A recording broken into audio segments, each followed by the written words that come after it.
올해 8월 마지막 주에 인도네시아 단기 선교가 있습니다. 작년에 인도네시아 메단 지역에 있는 아이르 꺼밀리안 교회 예배당 건축을 지원했는데요. 올해는 두 번째 교회를 선정해서 지원할 예정에 있습니다. 기간이 아직 많이 남아 있어서 망설이는 분이 계시리라 하는 생각도 드는데요. 선교 일정을 먼저 정하고 또 다른 일정을 정하면 하나님께서 또 우리 인생의 스케줄을 잘 또 인도해 주시리라 생각을 합니다. 그리고 청년부는 이번 여름에 청년부만 따로 일본 단기 선교를 갑니다. 지금 청년부는 2층에서 모임할 때마다 식사를 만들어 먹고 있는데요. 지난주에 몇 권사님들께서 김치를 해주시는 것을 보았습니다. 청년부가 올 한 해 성령 충만한 은혜가 있도록 청년부를 위해서 계속 기도해 주시기를 바랍니다. 그리고 다음 세대는 원래 미국으로 갈 예정이었는데요. 미국 선교사님 일정이 맞지 않아서 1월 달에 두바이 쪽으로 가려고 지금 예정을 하고 있습니다. 여러분들께서 주님의 나라를 위해서 섬길 수 있는 굉장히 좋은 기회들이라고 생각을 합니다. 우리는 지난주까지 이스라엘 왕들에 대한 이야기를 살펴보았는데요. 오늘부터는 엘리야가 등장을 합니다. 그래서 오늘은 기근 중에 주시는 생명이라는 제목으로 엘리야 선지자의 사역에 대해서 우리가 함께 생각을 해보겠습니다. 오늘 본문의 첫 번째 이야기는 엘리야와 까마귀에 대한 이야기인데요. 여러분 주보의 첫째 옆에다가 엘리야와 까마귀라고 한번 적어보겠습니다. 지난주까지 이스라엘 왕들에 대한 이야기를 살펴보았고 오늘 본문은 엘리야가 갑작스럽게 등장하는 것으로 시작을 합니다. 오늘 본문을 시작하는 1절을 잠시 보면요. 길라앗에 우거하는 자 중에 디셉 사람 엘리야가 아합에게 말하되 이렇게 시작을 합니다. 여러분 엘리야가 무슨 뜻인지 아십니까? 나의 하나님은 여호와시다. 이런 의미가 엘리야의 이름입니다. 그런데 엘리야가 전하는 메시지의 핵심이 엘리야의 이름에 담겨 있습니다. 우리가 지난주에 살펴본 것처럼 지금 이스라엘은 바알을 하나님으로 섬기고 있는데요. 엘리야의 등장과 함께 이스라엘의 하나님이 여호와라는 사실을 알려주고 있는 것입니다. 그래서 엘리야의 등장은 그 시대의 정신에 대한 도전이고 국가 통치 이념에 대한 정면으로 반박을 하는 것이죠. 그리고 동시에 여호와께 돌아오라는 그런 부르심이 그의 이름이고 그의 사역이 됩니다. 여러분 그러면 엘리야가 전한 메시지가 무엇일까요? 1절을 계속 좀 한번 보겠습니다. 길라앗에 우거하는 자 중에 디셉 사람 엘리야가 아합에게 말하되 내가 섬기는 이스라엘의 하나님 여호와께서 살아계심을 두고 맹세하노니 내 말이 없으면 이라고 이야기하는데요. 여러분 이것은 누구의 말인가요? 엘리야의 말입니까? 하나님의 말입니까? 우리말 성경은 엘리야의 말처럼 들리지만 원문은 내 입에 물려진 하나님의 말이 없으면 이라고 되어 있습니다. 하나님의 말씀을 이야기합니다. 하나님의 말씀이 없으면 수년 동안 비도 이슬도 있지 아니하리라 하니라. 엘리야가 전한 메시지는요. 수년 동안 하나님의 말씀을 전하는데요. 수년 동안 비와 이슬이 없을 것이다 하는 메시지를 전하고 있습니다. 그런데 신명기에서 비는 하나님의 약속을 지키는 자에게 주는 축복이고 기근은 하나님의 약속을 어기는 자에게 임하는 저주입니다.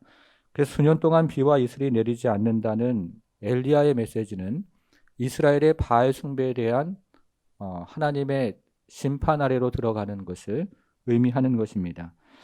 여러분 그런데 엘리야는 이것을 분명하기 위해서 굉장히 특별한 단어를 오늘 본문에서 사용을 합니다. 우리가 살펴보는 17장에는요. 비라는 단어가 3번 등장을 하는데요. 1절에도 나오고 7절에도 나오고 그리고 14절에도 비라는 단어가 모두 3차례 등장을 합니다. 그런데 여기서 1절에 나오는 비라는 히브리 말과 7절, 14절에 나오는 비라는 히브리 말이 다른데요. 1절의 비는 마타라는 히브리 말에 번역한 것이고 7절과 14절의 비는 게셈이라는 히브리 말을 번역한 것입니다. 그런데 1절에 나오는 마타라는 히브리 말이 신명기에서 이야기하는 언약의 비, 바로 그 비를 이야기하는 단어가 1절에 나오는 언약의 비, 마타라는 히브리 말입니다. 그래서 마타라는 히브리 말은 지금부터 시작되는 기근이 우연이 아니라 이스라엘이 우상 숭배를 한 것 때문에 하나님께서 주시는 저주라는 사실을 분명하게 밝히고 있다 하는 것입니다. 그것이 1절에서 이야기하는 비의 의미입니다. 우리가 때로는 세상을 이런 관점으로 바라볼 필요가 있다는 것이죠. 여러분, 그런데 수년 동안 비와 이슬이 오지 않는다는 엘리야의 메시지에는 또 다른 의미가 있습니다. 우리가 지난 시간에 살펴보았던 바알은요, 가나안의 대표적인 신인데요. 당시 가나안 사람들은 바알이 비와 이슬을 주관해서 생명과 부요를 가져다 준다고 믿었습니다. 그런데 하나님께서 하나님의 말씀대로 수년 동안 비와 이슬이 내리지 않으면 그것이 무엇을 의미하겠습니까? 바알의 부재 혹은 바알의 무능력을 의미하는 것입니다. 여러분, 그런데 엘리야가 이 말씀을 선포한 이후에 어떤 일이 일어납니까? 그 땅에 실제로 심한 기근이 일어납니다. 그러자 하나님은 엘리야를 요단강 동쪽에 있는 그리스나가로 보내는데요. 그 말씀이 2절부터 4절에 있는데 같이 좀 읽어보겠습니다. 2절부터 4절을 같이 읽습니다. 시작.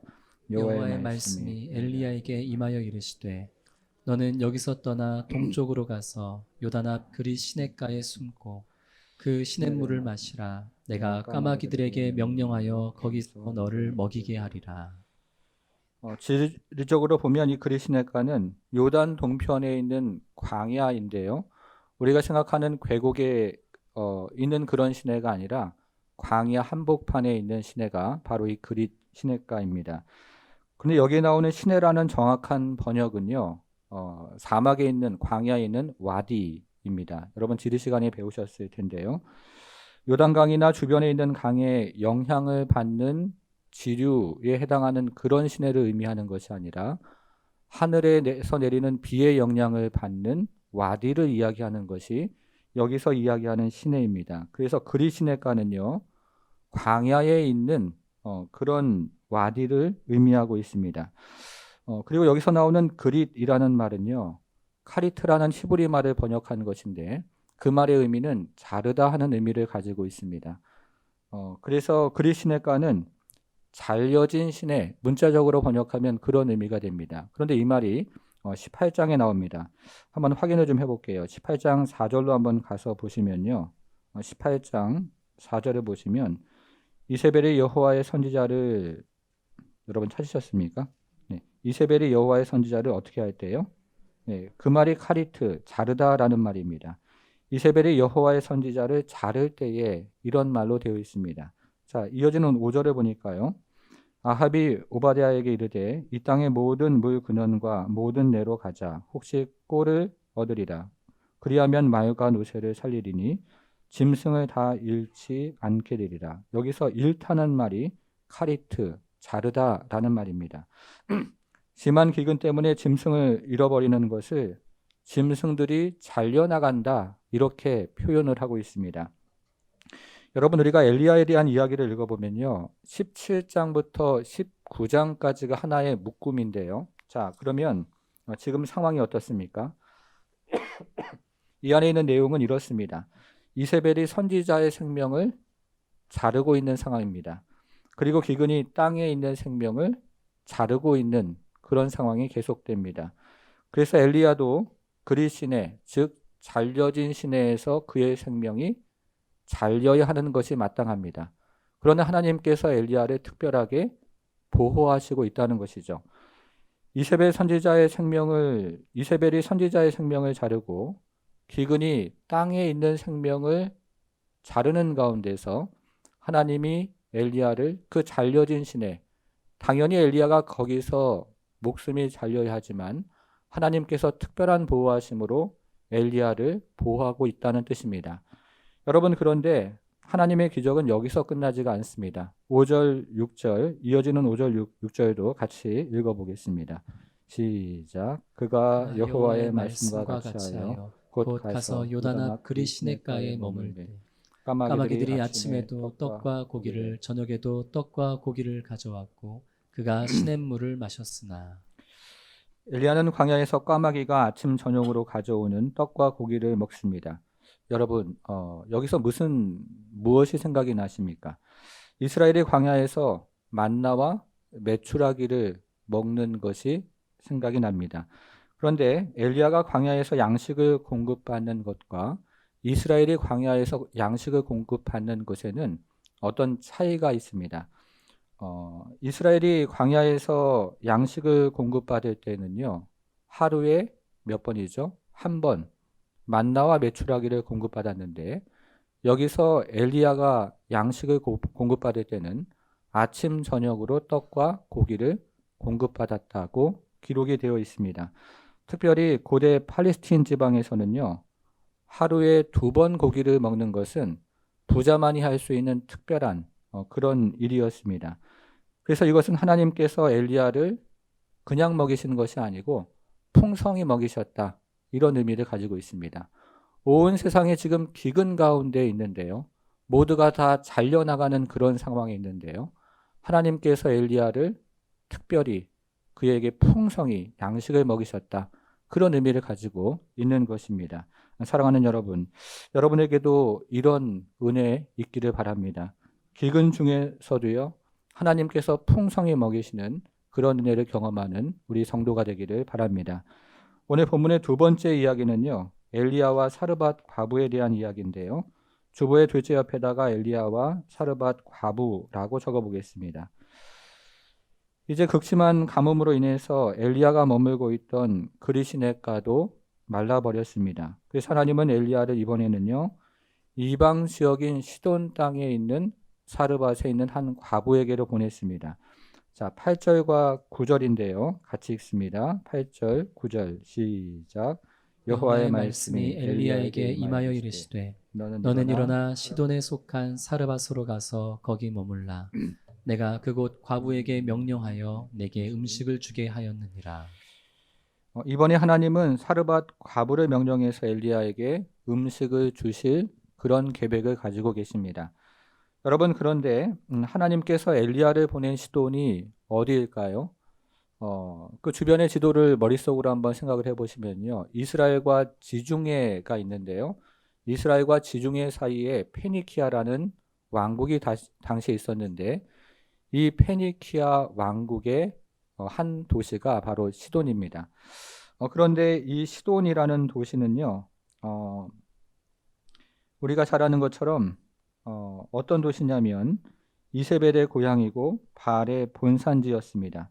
여러분, 그런데 엘리야가 그 시돈 땅에 가보니까 거기에도 극심한 가뭄이 임했다고 되어 있는데요. 이것은 바알이 자신의 홈그라운드에서도 비를 내리지 못하는 가짜 신이었다 하는 것을 우리에게 이야기해주고 있는 것입니다. 하나님은 엘리야를 바알의 본산지에 보내서 바알의 그 실상을 그대로 드러내고자 하셨던 것입니다. 그래서 엘리야는 하나님의 말씀대로 사르밧에 가서 그 성문에 가서 한 과부를 만나서 그에게 음식을 요청했습니다. 엘리야는 2번에 걸쳐서 음식을 요청했는데요. 한 번은 물을 조금 달라고 요청을 했고 또 한 번은 떡 조금을 달라고 요청을 했습니다. 그런데 물을 가져오라고 요청할 때는 아무런 문제가 없었는데 떡을 조금 가져오라고 요청할 때는 이 여인의 비참한 상황이 드러나기를 시작했습니다. 이 여인은 마지막 남은 재료로 이제 최후의 만찬을 아들과 함께 먹은 후에 죽음을 기다리는 굉장히 절망적인 상황임이 떡을 가져오라 할 때 드러난 것입니다. 우리가 오늘 본문을 읽어보면요. 이 여인은 다락방을 소유할 정도로 굉장히 부유한 여인이었는데 시돈 지방의 기근이 어찌나 심하게 들었던지 이제 그 소망이 다 끊어지고 죽을 지경에 이르렀던 것입니다. 그래서 엘리야는 남은 재료로 가지고 있던 떡을 만들라고 이야기를 합니다. 그런데요, 이 떡을 자기를 위해서 먼저 가져오고 그 다음에 여인과 그리고 아들을 위해서 떡을 만들라고 그렇게 이야기를 합니다.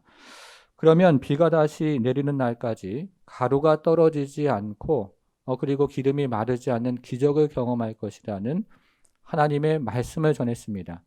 여러분, 그런데 이 여인의 입장에서 이 엘리야의 이야기를 한번 생각해 보십시오.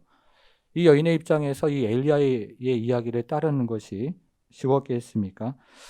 이 시대는 나그네를 극진히 대접하는 것이 이 시대의 문화였지만 자신의 생명과 아들의 생명이라는 그 본성을 어기고 이방 선지자에게 떡을 먼저 제공하는 것은 결코 쉬운 일이 아니었습니다. 그런데 사르밧 과부의 진짜 문제는 이것이 아닙니다. 사르밧 과부가 가지고 있었던 진짜 문제는요, 그가 가지고 있는 신앙의 문제였습니다. 여러분, 지금 이 여인은 바알의 영토에 살고 있죠. 주변에 있는 모든 사람들이 바알의 신자였을 것이고 이 여인도 역시 바알의 신자였을 것입니다. 그런데 만일에 바알이 참된 신이라면 여호와께 이방신에게 이 여인의 입장에서요, 눈을 돌리면서 이스라엘의 선지자를 대접하는 일은 바알이 싫어하는, 화를 내는 그런 어리석은 행동이었을 것입니다. 그러나 만일에 비를 내리지 못하는 바알이 가짜 신이었다면 계속해서 바알을 따르는 것이 오히려 어리석은 행동이 되는 것입니다. 이것이 이 여인이 가지고 있었던 진짜 문제였습니다. 여러분, 그런데요, 이런 상황을 우리가 곰곰이 생각해 보면 이것보다 더 믿음의 본질을 드러내는 일이 있을까 하는 생각이 듭니다. 자신이 가지고 있는 그 남은 것을 여호와께 드리는 것보다 더 믿음의 본질을 드러내는 것이 있을까요? 우리가 가지고 있는 그 모든 것을 주님께 드리는 그런 상황보다 우리의 믿음의 본질을 더 드러내는 것은 없을 것입니다. 그런데 이 여인이 성령의 감동으로 이 엘리야의 말을 믿습니다. 그리고 엘리야의 말대로 그를 대접을 합니다. 여러분 15절을 한번 보겠습니다. 15절. 그가 가서 15절 그가 가서 엘리야의 말대로 하였더니 그와 엘리야와 그의 식구가 여러 날 먹었으나 여호와께서 엘리야를 통하여 하신 말씀같이 통에 가루가 떨어지지 아니하고 병의 기름이 없어지지 아니하리라. 그녀는 기근 중에도 풍성한 양식을 주시는 분이 이제 누구라고요? 여호와 하나님임을 깨달은 것입니다. 바알이 풍성한 생명과 양식을 주는 것이 아니라 여호와 하나님께서 풍성한 은혜를 주시는 것, 양식을 주시는 것을 깨달은 것입니다. 사랑하는 여러분, 여러분들에게도 동일한 은혜와 축복이 있기를 바랍니다.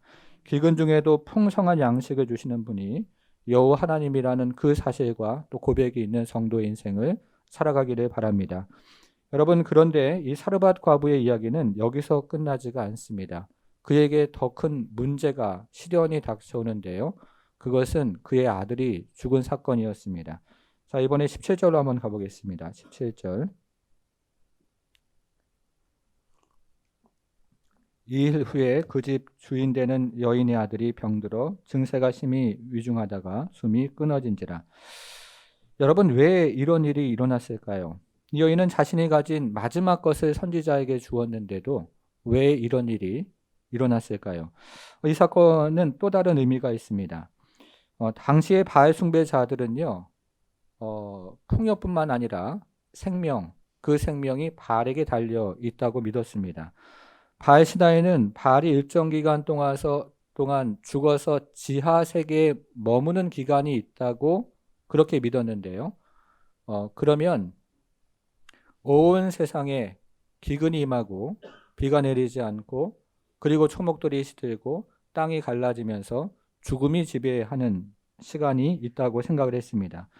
그러나 반대로 이 바알이 죽어서 다시 부활을 하면 하늘에서 다시 비가 내리고 초목들이 다시 생기를 얻으면서 생명이 지배하는 세상이 된다고 믿었습니다.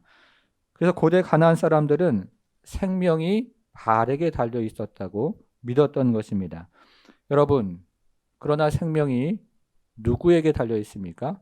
여호와 하나님에게 달려 있잖아요. 그런데 이 사르밧 과부는 이 사실을 몰랐던 것입니다. 주님께서 기적을 통해서 풍성한 양식을 주는 것은 깨달았지만 그러나 생명이 여호와 하나님께 달려 있다는 사실을 몰랐던 것입니다. 그래서 엘리야는 이 아이를 데리고 다락방으로 올라가서 그의 침대에 눕히고 여호와께 부르짖습니다. 여호와께 부르짖는 내용이 20절, 21절 동일한 말로 기록이 되어 있는데요. 엘리야가 여호와께 부르짖었다는 말이 이중의 언급으로 나와 있는 것이 매우 중요합니다. 엘리야가 여호와께 부르짖었다는 말이 이중에 언급으로 나와 있는 것은 히브리 문법에서요. 엘리야가 부르짖고 또 부르짖고 또 반복해서 부르짖었다. 이런 의미를 가지고 있습니다. 엘리야가 한 번 기도하니까 그의 능력으로 이 아이가 기적적으로 살아난 것이 아니라 엘리야도 우리와 성정이 같은 사람이라 부르짖고 또 부르짖고 이 여인의 고통, 아이의 고통 속으로 들어가서 반복해서 부르짖었다는 것을 우리에게 들려주고 있는 것입니다. 그러자 하나님께서는 엘리야의 기도를 들으십니다. 그것이 22절인데요. 여호와께서 엘리야의 소리를 들으심으로 그 아이의 혼이 몸으로 돌아오고 살아난지라 이야기합니다. 이제 이 여인은 무엇을 깨달았을까요? 생명이 누구에게 있습니까? 여호와 하나님께 있다는 사실을 깨달았겠죠. 여호와 하나님이 풍성한 양식만 주시는 분이 아니라 생명이 여호와 하나님께 있다는 사실도 이 여인은 동일하게 깨달은 것입니다. 그런 놀라운 은혜를 이 여인은 경험을 합니다. 이것이 오늘 본문의 말씀입니다.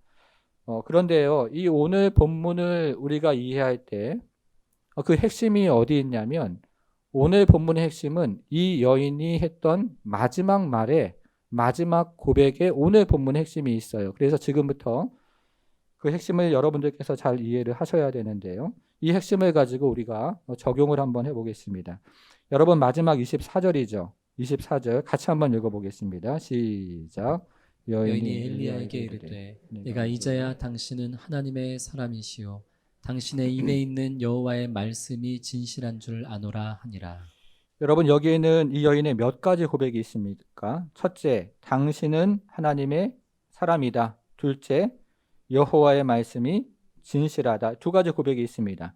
여러분, 그런데 이 고백은 원래 누가 해야 되는 고백일까요? 이스라엘이 해야 되는 고백이죠. 그들이 하나님의 백성이니까 이스라엘이 엘리야는 하나님의 선지자요. 그리고 하나님의 말씀은 진실하다. 이렇게 고백을 해야 됩니다. 그런데 여기서 누가 고백을 하고 있습니까? 이방 여인이 고백을 하고 있습니다.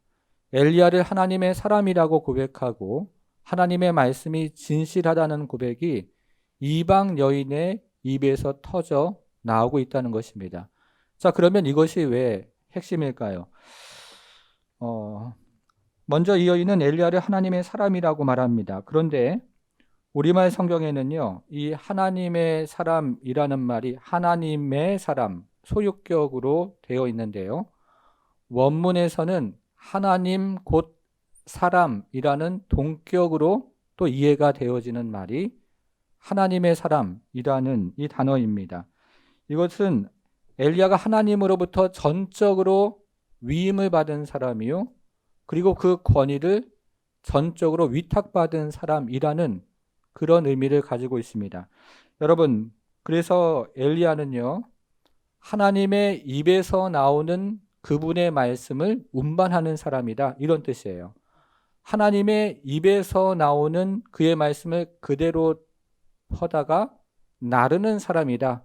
이런 의미를 가지고 있습니다. 여러분, 그런데요, 그런 엘리야가 하나님의 입에서 나오는 말씀을 그대로 퍼다 나르는 엘리야가 약속의 땅에서 떠나는 것이 무엇을 의미할까요? 그것은 우리 중에 누군가가 해외여행을 가거나 이민을 가는 것을 그런 의미를 던져주고 있는 것이 아닙니다. 엘리야가 약속의 땅을 떠나는 것은 하나님의 말씀을 나르는 사람, 하나님의 말씀을 운반하는 사람, 곧 하나님의 말씀이 약속의 땅에서 멀어지는 것을 의미합니다. 그런데 이것이 바로 성경이 말하는 심판이에요. 하나님의 말씀으로부터 점점 멀어지는 인생, 그리고 나라 가정, 그것을 성경은 심판이라고 이야기하는 것입니다. 여러분, 우리가 살아가는 이 시대가 어떻습니까? 구텐베르크가 활자를 발명한 이후에 교회는 성경이 넘쳐나는 시대가 되었습니다. 그리고 특별히 코로나 이후에요, 영상 예배가 보편화되면서 말씀의 홍수 속에 살아가는 그런 시대가 되었습니다. 그래서 우리는 운전을 하면서도 말씀을 듣고 가정에서 설거지를 하면서도 말씀을 듣는 그런 편리한 시대를 살아갑니다. 그런데 이런 식으로 말씀을 들으면 지식은 늘어갈지 모르지만 심령의 부흥이 없어요. 운전하면서 영상 예배하고 집안일 하면서 영상 예배하고 파자마 입으면서 영상 예배하면 내가 예배를 해야 한다는 그 부담감에서 해방이 될지는 모르지만 심령의 부흥을 경험하지를 못하는 그런 시대를 살아가고 있습니다. 여러분, 우리가 성경이 참 귀하고 영상 예배가 없었던 시절에 경험했던 그 심령의 부흥, 성령의 능력, 그런 거 경험하며 살았는데 오늘날 한국교회는 오히려 편리해지고 언제 내가 원하면 말씀을 들을 수 있고 예배할 수 있는 그런 시대가 되었지만 진정한 심령의 부흥을 경험하지 못하는 말씀의 기근 속으로 들어가고 있는 것은 아닌가 하는 생각을 하게 됩니다. 성도 여러분, 여러분의 영혼을 때리는 그런 말씀 있습니까? 심령을 뒤집어 엎는 그런 말씀 정말 있습니까? 인생을 뒤바꿔 버리는 그런 살아계신 하나님의 말씀 경험하며 지금 살아가고 계십니까? 그래서 죄를 끊어내고 불법에서 돌이키는 회개, 그리고 그 살아있는 말씀을 듣고 내가 그리스도의 제자로 살아가고 하나님의 형상을 닮아가고자 하는 그 결단, 그런 시대를 우리는 살아가고 있는지를 묻는 것입니다. 그래서 하나님께서 인생을 책임져 주시기 때문에 이 말씀을 믿고 나의 모든 것을 주의 말씀 앞에 던져버릴 수 있는 그런 결단의 시대를 살아가고 있는가를 묻는 것입니다. 여러분, 오늘 본문을 다시 한번 생각해 보십시오. 오늘 본문에서요, 이 같은 말씀의 축복을 경험한 사람들이 하나님의 백성 이스라엘이 아니고 이방 여인, 그것도 바알의 본산지에 살고 있었던 그 이방 여인이라는 것이 오늘 본문의 핵심이라는 거예요. 이것을 후에 예수님께서는 이렇게 말씀을 하십니다. 화면으로 누가복음 4장 25절부터 28절 같이 읽습니다. 시작. 내가 참으로 너희에게 이르노니 엘리야 시대에 하늘이 3년 6개월간 닫히어 온 땅에 큰 흉년이 들었을 때에 이스라엘에 많은 과부가 있었을 때 엘리야가 그중 한 사람에게도 보내심을 받지 않고 오직 시돈 땅에 있는 사렙다의 한 과부에게 뿐이었으며 해당에 있는 자들이 이것을 듣고 다 크게 화가 나서. 자, 우리가 살펴본 내용이죠. 이스라엘 안에 많은 과부가 있었음에도 불구하고 하나님께서 엘리야를 사렙다, 사르밧 같은 말입니다. 사르밧 과부에게 보내십니다. 그런데 예수님은 왜 이 사실을 말씀하셨을까요? 그것은 이스라엘이 엘리야를 하나님의 사람으로 인정하지 않고 하나님의 사람 그리고 하나님의 말씀을 그들이 믿지 않았던 것이 예수님 시대에도 반복되어서 예수님은 하나님의 사람으로 인정하지 않고 그리고 하나님의 말씀을 믿지 않았던 것을 책망하고 계시는 것입니다. 이게 무슨 말입니까? 생명의 양식을 어디에서 찾았다는 거예요? 바알에게서 찾았다는 것입니다. 그때나 지금이나 생명의 양식을 예수님에게서 찾지 않고 바알에게서 찾고 있는 것을 예수님께서 책망하시는 것입니다. 이것이 이스라엘의 심판이 이유가 됩니다. 여러분, 그래서 오늘 본문이 우리에게 던지는 중요한 질문은 우리가 과연 어디에서 생명의 양식을 찾고 있는가를 오늘 본문은 우리에게 질문하고 있는 것입니다. 성도 여러분, 저와 여러분은 이 땅을 살아가면서 이 시대를 살아가면서 어디에서 생명의 양식을 찾고 있습니까? 우리가 오늘 살아가는 이 세상은 저마다 생명의 양식을 준다고 약속합니다. 정치가 생명의 양식을 주고 경제가 생명의 양식을 주고 그리고 종교가 생명의 양식을 준다고 약속을 하죠. 그 사람들은 생명과 양식을 얻기 위해서 오늘날에도 바알에게 무릎 꿇고 절을 합니다. 생명과 양식을 얻기 위해서 돈에게 절을 하고 성적 쾌락을 탐닉하고 권력에게 절을 하고 불법으로 돈을 벌면서 부끄러운 줄 모르고 바알에게 절을 하는 시대를 살아가는 것입니다. 그러나 바알의 결국이 무엇일까요? 기근이고 그리고 죽음입니다. 성도 여러분, 참된 생명의 양식은 어디 있습니까? 나는 생명의 떡이요 라고 말씀하신 예수님에게 있습니다. 내가 온 것은 양으로 생명을 얻게 하고 더 풍성히 얻게 하려 한다 라고 말씀하신 예수님에게 있는 것이죠. 나는 부활이요 생명이라고 말씀하신 예수님에게 참된 생명이 있는 줄 믿으시기를 바랍니다. 성도 여러분, 그런데 이것은 추상적인 이야기가 아니고요. 뜬구름 잡는 이야기가 아니라 우리 손에 잡히는 너무나 구체적이고 실제적인 이야기입니다. 여러분, 오늘 본문 2절을 다시 한번 보겠습니다. 2절 어떻게 시작을 합니까? 여호와의 말씀, 거기 표시를 한번 해보겠습니다. 여호와의 말씀이 엘리야에게 임하여 이르시되, 엘리야가 여호와의 말씀에 순종했을 때 그는 그리 시내가에서, 잘려진 그 시내, 그도 죽어 마땅한 그 시내에서 풍성한 생명의 양식을 경험합니다. 길건 중에 아침과 저녁으로 까마귀가 실어 나르는 그 풍성한 생명의 양식을 그는 실제적으로 아침 저녁으로 경험을 했다는 것입니다. 여러분, 8절도 마찬가지인데요. 8절도 여호와의 말씀의 표시를 한번 해보세요. 여호와의 말씀이 다시 한번 엘리야에게 임합니다. 그리고 엘리야가 그 여호와의 말씀에 순종했을 때 그는 바알의 영토에서 풍성한 생명의 양식을 또다시 경험을 합니다. 기근 중에도 가루가 떨어지지 않고 기름이 마르지 않는 아주 실제적인 인생을 살아가는데 꼭 필요한 생명의 양식을 그는 경험을 합니다. 마지막 24절도 마찬가지인데요. 거기 여호와의 말씀에 또 표시를 한번 해보셔요. 사르밧 과부가 여호와의 말씀에 순종했을 때 그는 부활의 생명을 경험하잖아요. 죽음이 지배하는 세상에서 부활의 생명을 경험합니다. 실제적인, 우리가 인생을 살아가는데 추상적이고 뜬구름 잡는 이야기를 하는 것이 아니라 이 말씀은 생명이 되어서 이 말씀에 순종하는 자마다 정말로 놀라운 생명과 그리고 부요를 경험하는 것이 바로 하나님의 나라의 원칙이라는 것입니다. 사랑하는 여러분, 저는 정말로 여러분들이 여호와의 말씀에 인생을 거는 그런 성도로 살아가기를 바랍니다. 하나님께서 말씀하실 때 그 말씀이 나의 이성과 다르고 나의 생각과 다르지만 그 말씀에 순종했을 때 여호와께서 채워주시고 나의 가지고 있는 마지막 것을 주님께 드렸을 때 하나님께서 더 모든 것을 풍성히 채워주시는 그런 은혜와 은총을 경험하는 그런 성도가 되기를 바랍니다.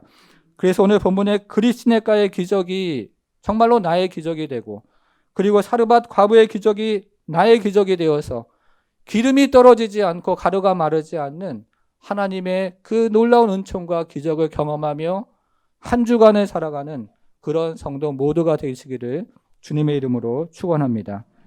사랑하는 여러분, 우리의 하나님은 누구입니까? 우리에게 생명을 주시고 그리고 양식을 주시는 분은 누구입니까? 오늘날 많은 사람들이 기근이 찾아올 때 바알을 찾아갑니다. 바알에게 절하면서 저울추를 속이고 영수증을 속이며 어떤 방법이든지 내가 옳다고 생각하는 그 길을 따라가며 생명을 양식을 찾는 그런 어리석은 길을 찾아갑니다. 예수님 말씀하셨죠. 그 길은 넓어서 많은 사람들이 지나가는 길이지만 망하는 길이라고 말씀하십니다. 반면에 인생의 기근이 올 때 선지자가 전하는 주님의 말씀을 자신에 거는 사람들, 그 사람들은 예수님 말씀하신 것처럼 작고 좁아서 많은 사람들이 지나가는 길은 아니지만 생명의 길을 가는 것이라고 주님 분명하게 말씀하십니다. 성도 여러분, 우리는 어느 길로 가야 되겠습니까? 주님의 제자들처럼 생명의 길이 주님께 있음을 고백하고, 우리는 오늘 우리에게 들려주시는 이 주님의 말씀이 살아있는 하나님의 말씀, 그 음성임을 기억하면서 우리가 주님의 말씀에 순종하며 살아가기 원합니다. 한 주간 살아갈 때에 여호와 하나님이 나의 하나님이고 여호와 하나님이 나에게 생명을 주시고 여호와 하나님이 나에게 양식을 주시는 그 분이라는 것을 믿음으로 우리가 엘리야처럼 주 앞에 부르짖고 또 부르짖으며 나에게 가진 것들을 주 앞에 먼저 내어놓고 주님의 말씀에 순종할 때 주님은 살아계셔서 분명히 우리에게 양식과 생명, 우리에게 필요한 것들을 사도 바울의 고백처럼 영광 가운데 우리의 필요를 채워주실 것입니다. 이것을 경험하며 주 앞에 함께 기도하기 원합니다. 같이 기도하겠습니다. 하나님 아버지, 하나님 아버지, 우리 하나님이 누구입니까? 하나님 아버지, 이 땅을 우리는 어떻게 살아갑니까? 하나님 아버지, 우리의 생각과 우리의 방법과 우리의 지혜와 우리의 하나님 아버지 참으로 것들로 하나님 이 세상을 살아가는 것 아니라 하나님 아버지 참으로 이 땅에 비를 준비하시고 구름을 하나님 아버지 준비하시는 그 여호와 하나님 앞에 하나님 아버지 나아가서 우리 하나님 주시는 은혜와 은총을 가지고 주 앞에 하나님 아버지 생명 양식을 구하며 하나님 살아가는 우리 모두가 될 수 있도록 우리 하나님 함께해 주옵소서.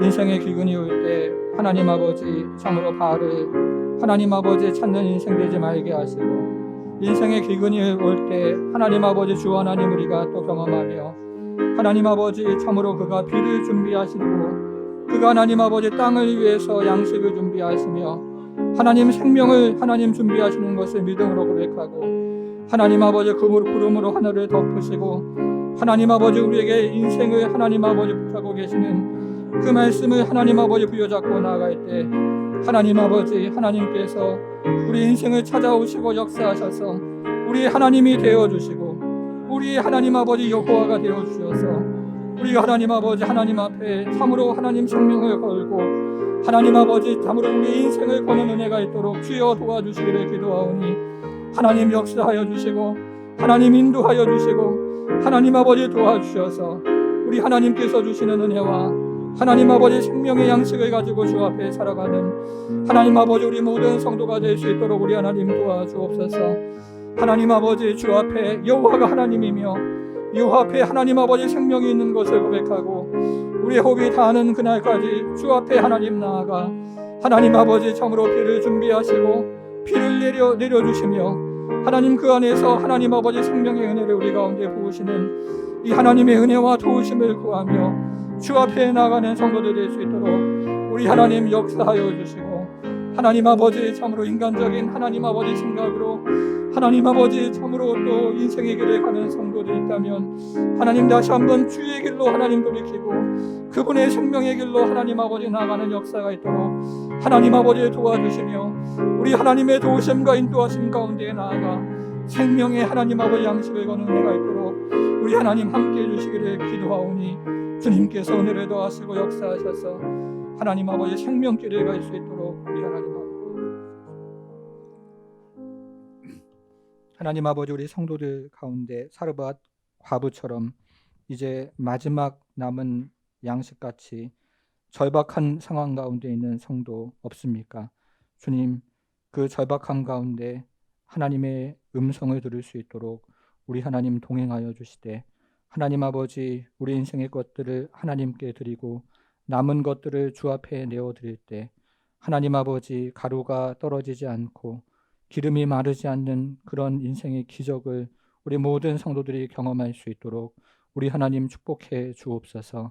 하나님 그래서 참으로 인생이 하나님 아버지 구속으로 몰릴수록 우리 하나님 앞에 나아가서 그의 말씀을 붙잡게 하시고 하나님께서 우리 심령 가운데 우리 영혼 가운데 우리의 인생을 뒤집어 엎는 그 말씀 우리에게도 허락하여 주셔서 그 말씀 부여잡고 우리가 한 걸음 한 걸음 나아갈 때 하나님 아버지 우리 인생이 바뀌고 우리 자녀들의 인생이 바뀌고 나라와 민족이 바뀌는 것을 하나님 여기서부터 경험할 수 있도록 우리 하나님 역사하여 주옵소서.